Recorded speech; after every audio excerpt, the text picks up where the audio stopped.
رمضان المبارک کا مہینہ، ختم قرآن مجید کی مجلس، شب قدر کی رات اور غالباً رمضان المبارک کی آخری رات،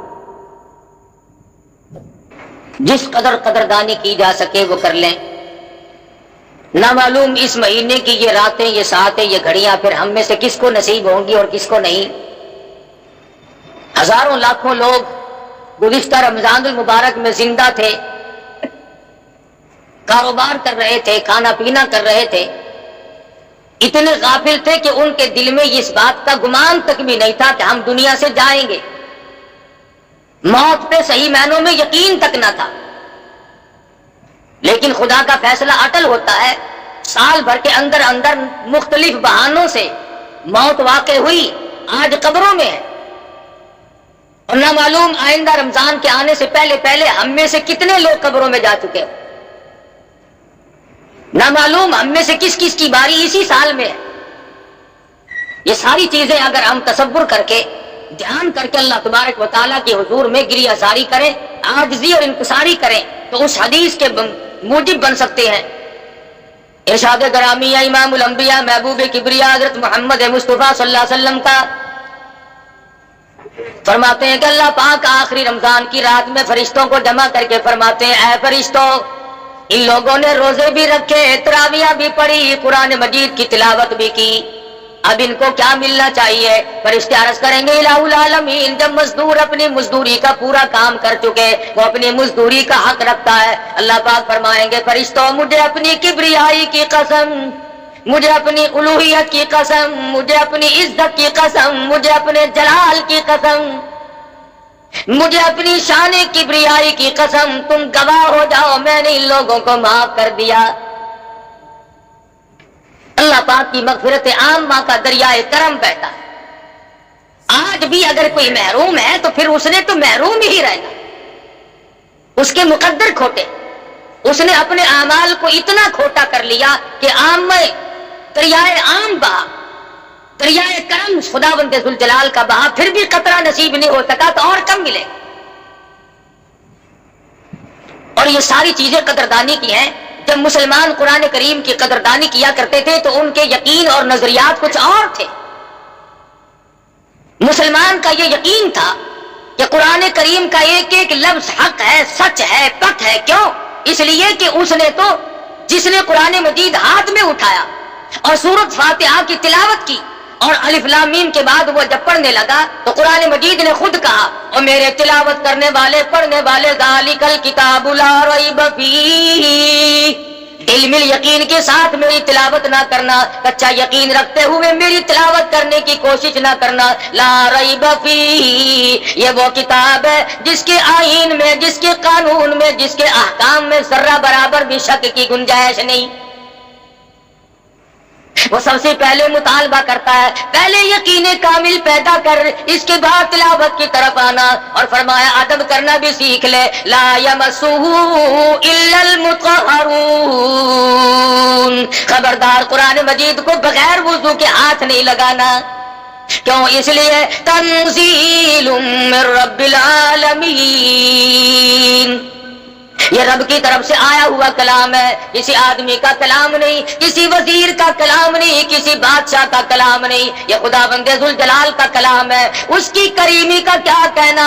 ارے رمضان المبارک میں اتنی رحمت عامہ کا دریائے کرم بہایا گیا، فرمایا اے میرے بندے تو مانگ، کیا مانگتا ہے؟ صحابہ کہتے ہیں کہ صبح سے لے کر شام ہو جاتی تھی، اور رات سے صبح سے لے کر شام ہو جاتی تھی، اور شام سے صبح آ جایا کرتی تھی، لیکن صحابہ کرام اس قدر اللہ پاک سے مانگتے تھے، ان کی آنکھ کا مانگتے مانگتے آنسو خشک نہیں ہوا کرتا تھا۔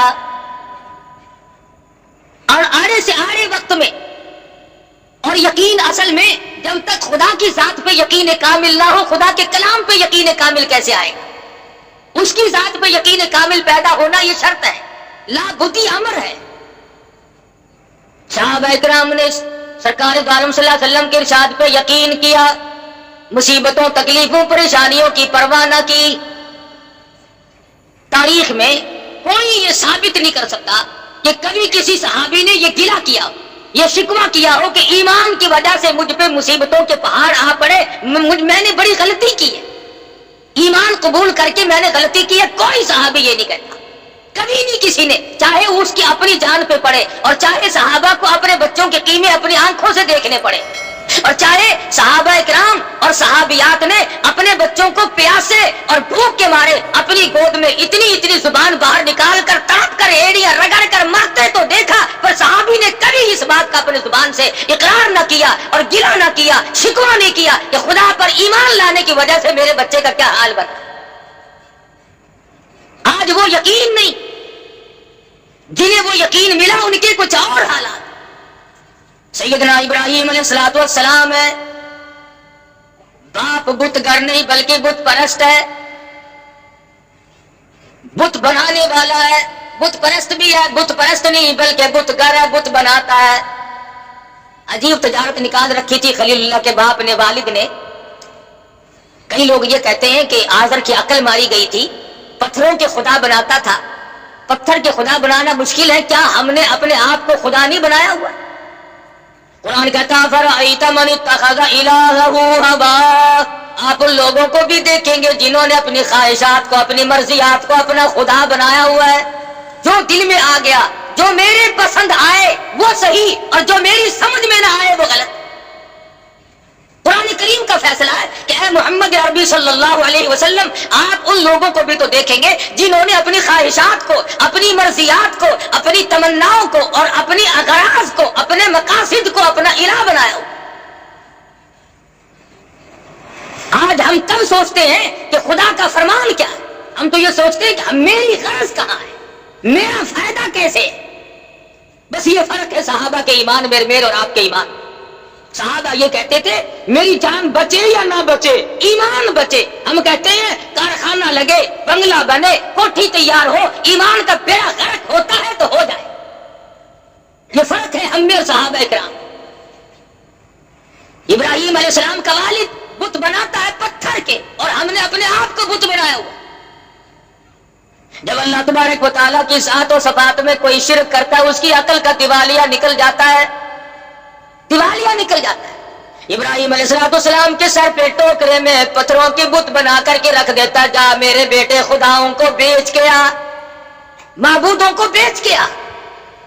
ابراہیم علیہ السلام بازار میں گلی میں نکلتے ہیں، آواز لگاتے ہیں لوگوں لے لو خدا پر ہیں جھوٹے، خدا خریدنے والوں آؤ، جس نے خدا خریدنے ہو وہ آ جائے۔ اور کبھی کبھی ایسا ہوتا کہ جو کل دے کر آئے تھے، بچے عورتیں آئی، انہوں نے کہا کل جو تو خدا دے گیا تھا اس کا تو کان نہیں ہے، ہمیں تبدیل کر دے۔ کل جو تجھ سے ہم نے خدا مول لیا تھا اس کی تو ٹانگ نہیں ہے، لنگڑا خدا ہمیں نہیں چاہیے۔ تو ابراہیم علیہ السلام ایسے خداؤں کی جو پتھروں کے بنائے ہوئے تھے ان کے ناک میں رسی ڈال کر نیچے گھسیٹ کر لاتے۔ باپ کہتا یہ کیا؟ انہوں نے کہا یہ لینے والوں نے واپس کر دیے، مجھے ٹوکرے میں رکھتے ہوئے بھی شرم آئی۔ آئے ابراہیم تم کتنے خدا کو مانے ہوئے ہو، تم ہر رنگ میں یہ سمجھانے کی کوشش کر رہے ہو کہ خدا کے سوا حاجت روا کوئی نہیں، مشکل کشا کوئی نہیں، بگڑی بنانے والا کوئی نہیں، ارے کسی کو بسا کر اجاڑنے والا کوئی نہیں، آباد کو برباد کرنے والا کوئی نہیں، اور برباد کو آباد کرنے والا اس کی ذات کے سوا کوئی ہی نہیں۔ سیدنا ابراہیم علیہ السلام کی یہ حرکتیں دیکھتا رہا آزر کہنے لگا مجھے پتا چل گیا تو میری بات کے خلاف ہے، میں بت بناتا ہوں، خدا بناتا ہوں، تو ان کے خلاف معلوم ہوتا ہے۔ وہ تھوڑا سا موقع مل گیا خلیل اللہ کو، فرمانے لگے اے میرے محبوب صلی اللہ علیہ وسلم وَاذْكُرْ فِي الْكِتَابِ إِبْرَاهِيمَ إِنَّهُ كَانَ صِدِّيقًا نَبِيًّا۔ اے میرے نبی صلی اللہ علیہ وسلم اپنی کتاب مقدس میں ذرا ذکر تو کرو ابراہیم علیہ السلام کا، کتنے سچے پیغمبر تھے۔ انہوں نے اپنے باپ سے کہا اذ قال لأبيه يا أبت لم تعبد ما لا يسمع ولا يبصر ولا يغني عنك شيئا۔ اے میرے ابا جان ان خداؤں کی، ان بتوں کی پوجا کرنے سے کیا فائدہ جو نہ نفع پہنچا سکے، نہ نقصان پہنچا سکے، نہ دیکھ سکے، نہ سن سکے۔ آج سارا جہان کہتا ہے ابراہیم علیہ السلام کا والد پاگل تھا، وہ لوگ بڑے بے وقوف اور احمق تھے جو پتھروں کو خدا مانتے تھے، جو نہ سنے نہ دیکھے نہ نفع نقصان کے مالک بن سکے۔ ارے تم کون سے عقل مند ہو، آج تم نے خدا کو چھوڑ کر خدا کے بندوں کو مشکل کشا سمجھا ہوا ہے۔ کیا آج لوگ نہیں کہتے فلاں یوں کر دے گا، فلانا ملک کو آسمان میں لے جائے گا، فلانا ملک کو چاند پہ پہنچا دے گا، فلانا ملک کو یوں کر دے گا۔ اللہ پاک فرماتے ہیں او ظالمو، تم اپنی زبانوں سے کیا بک رہے ہو؟ الیس اللہ بأحکم الحاکمین، کون ہے مجھ سے بڑا بادشاہ؟ کون ہے زمینوں کا مالک؟ کون ہے آسمانوں کا مالک؟ تبارک الذی بیدہ الملک وہو علی کل شیء قدیر، برکتیں میرے ہاتھ میں ہے، راج سارے جہان میں میرا۔ خامخواہ لوگ اپنے آپ کو خدا بنائے بیٹھے۔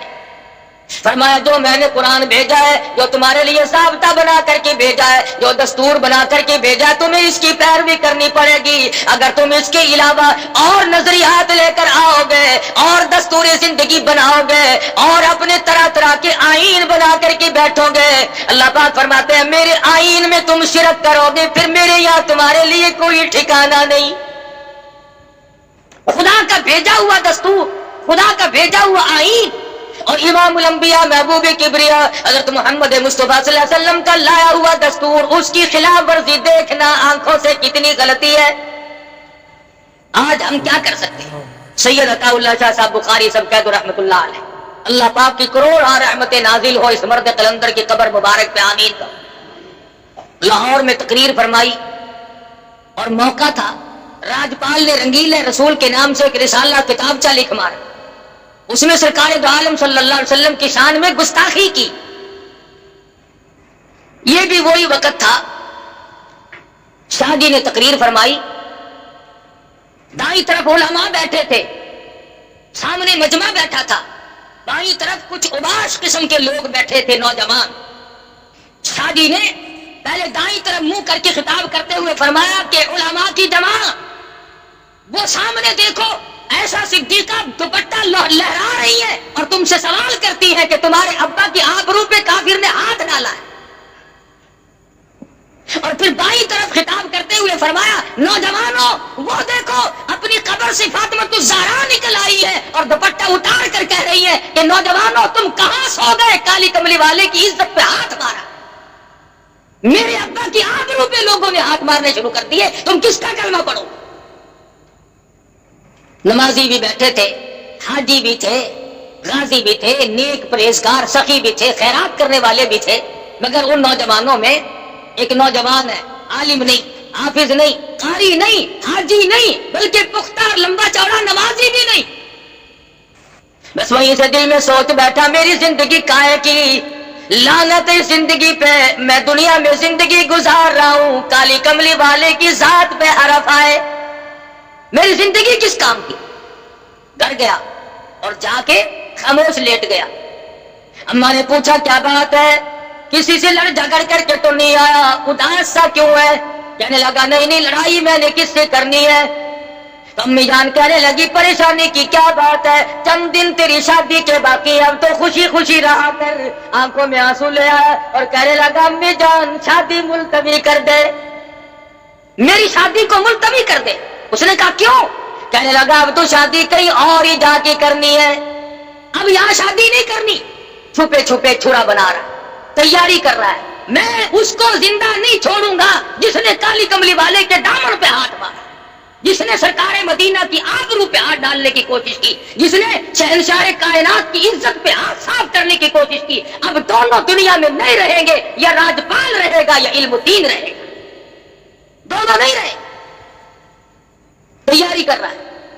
امی کہتی ہے اس طریقے سے پریشان نہ ہو، میں نے تو تیری شادی کی تیاری کی ہوئی ہے، بڑی خوشی کا وقت ہے، ان قریب تیری دلہن کو لے آؤں گی، گھر میں باغ و بہار ہوگی۔ علم الدین کہنے لگا بس امی جان شادی ہو چکی، باغ و بہار تو اب کسی اور ہی جگہ آئے تو آئے۔ آخر کار ماں بیٹوں میں گفتگو جاری رہی۔ سوچا کہ میری ماں کہیں رو رو کر نہ مر جائے، بالآخر اصرار کے بعد بتا دیا کہ امی جان شادی کا پروگرام بالکل ملتوی کرتا ہوں، اور اب سرکار مدینہ کے رسول اللہ کے دشمن کو جب تک ختم نہ کر دوں اس وقت تک مجھے چین نہیں آئے۔ ماں بھی ماں تھی، دامن پھیلا دیا، جولی پھیلا کر کہنے لگی میرے بچے اور نوجوان، اگر تیرے ایسے عزائم ارادے ہیں، میں غریب، میں ان پڑھ عورت اللہ پاک کی حضور میں دعا مانگتی ہوں، مولا میرے بچے کو قبول فرما۔ دعا مانگ رہی ہے، مشورے نہیں کرتا، تدبیریں نہیں بناتا، تجویزیں نہیں کرتا، یار دوستوں سے پوچھتا نہیں پھرتا، جس نے کچھ کرنا ہو وہ نہیں پوچھا کرتا۔